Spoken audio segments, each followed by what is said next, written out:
Sejarah Indonesia masa Islam. Awal mula munculnya kerajaan tertua di Nusantara. R.C. Majumdar berpendapat bahwa munculnya kerajaan Hindu di Indonesia disebabkan oleh peranan kaum kesatria atau para prajurit.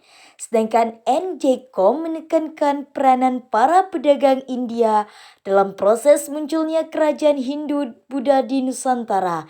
Ini merupakan paparan dari teori Waisya. Sedangkan F.D.K. Bosch mengatakan bahwa proses Indianisasi dilakukan oleh administrator. Sedangkan J.C. Vanler berpendapat bahwa proses Indianisasi itu dilakukan oleh para kaum Brahmana. Proses munculnya kerajaan di Bali. Kerajaan Bali di akhir masa prasejarah. Bali telah terlibat dalam perdagangan dengan dunia luar. Hal ini ditunjukkan dengan adanya temuan gerabah India dengan pola hias rolet dan manik-manik dari kaca atau karnelian pada situs arkeologi Bali. Selain itu, masyarakat Bali juga telah menggunakan bahan baku logam yaitu timah dan tembaga, yang mana bahan ini didatangkan langsung dari daerah lain di Indonesia atau dari daerah lain kawasan Asia Tenggara. Ini menunjukkan bahwa pada masa itu masyarakat Bali telah melakukan hubungan interaksi dengan masyarakat di luar Pulau Bali. Ini merupakan perdagangan jarak jauh yang menjadi salah satu faktor pendorong dari terbentuknya kerajaan yang ada di Bali. Raja kerajaan Bali yang terkenal kebanyakan berasal dari dinasti Warmadewa. Berikut beberapa nama Raja Bali yang terkenal. Pertama, ada Sri Kesari Warmadewa. Kedua, ada Raja Udayana. Yang ketiga, ada Marakata Pangkaja. Yang keempat, ada Anakungsu. Yang kelima, ada Paduka Sri Maharaja Sri Jaya Sakti. Dan yang keenam, ada Sri Astatura Ratna Bumi Banten. Berikut merupakan peninggalan kerajaan di Bali. Mula Warman, Kutai, Kalimantan bagian timur. Kerajaan Kutai ada setelah penduduk Nusantara mengadakan perdagangan dengan bangsa luar terutama India. Pelayaran waktu itu tergantung pada bertiupnya angin, yaitu angin muson barat dan muson timur. Ketika angin muson barat berhembus, maka ombak sangat besar dan mengharuskan para pelayar untuk singgah di perairan laut Indonesia. Mereka singgah sementara di pelabuhan-pelabuhan dan akhirnya lama-kelamaan mereka bertempat tinggal dan menikah dengan penduduk setempat.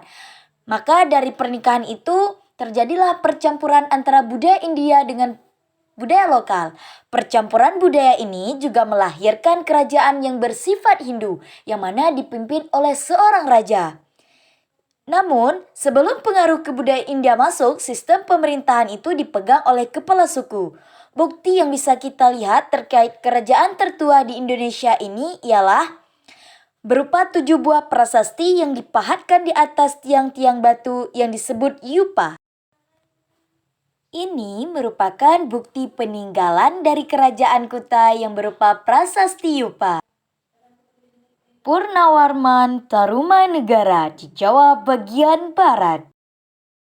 Purnawarman adalah raja ketiga sekaligus termasyhur dari kerajaan Tarumanegara yang memerintah sejak tahun 395 sampai 434 Masehi.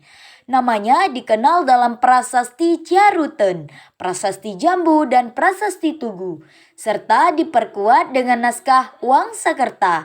Menurut berita Cina dari zaman dinasti Song, disebutkan adanya sebuah perdagangan yaitu Koying yang telah diidentifikasi oleh Owi Walters dengan Karawang yang terletak di pantai utara Jawa Barat.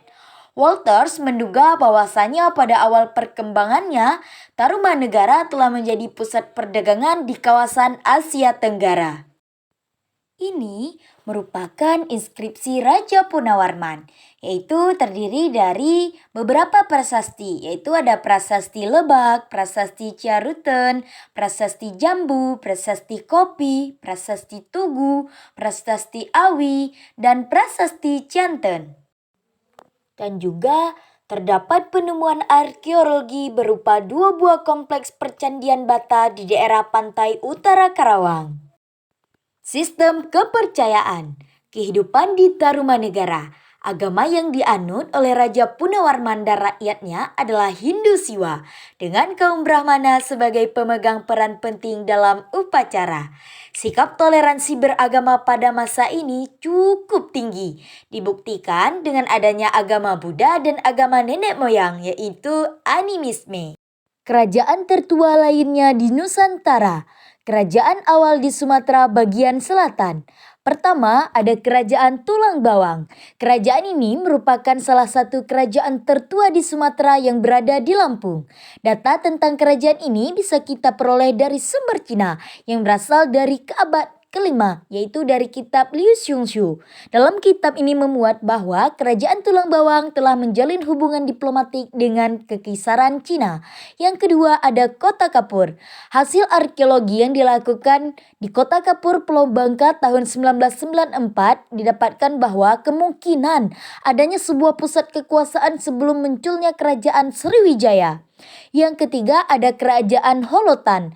Menurut berita dari Cina dari dinasti Songxi abad kelima menyebutkan adanya hubungan diplomatik antara Cina dengan Kerajaan Holotan yang terletak di Shepo atau Jawa. Kerajaan Holotan juga mengirimkan surat kepada Wenti Kaisaran Liusung. Ini merupakan peninggalan Kota Kapur, yaitu terdapat adanya Candi Hindu dan Arca Wisnu. Terima kasih, semoga materinya bermanfaat dan jangan lupa like and subscribe.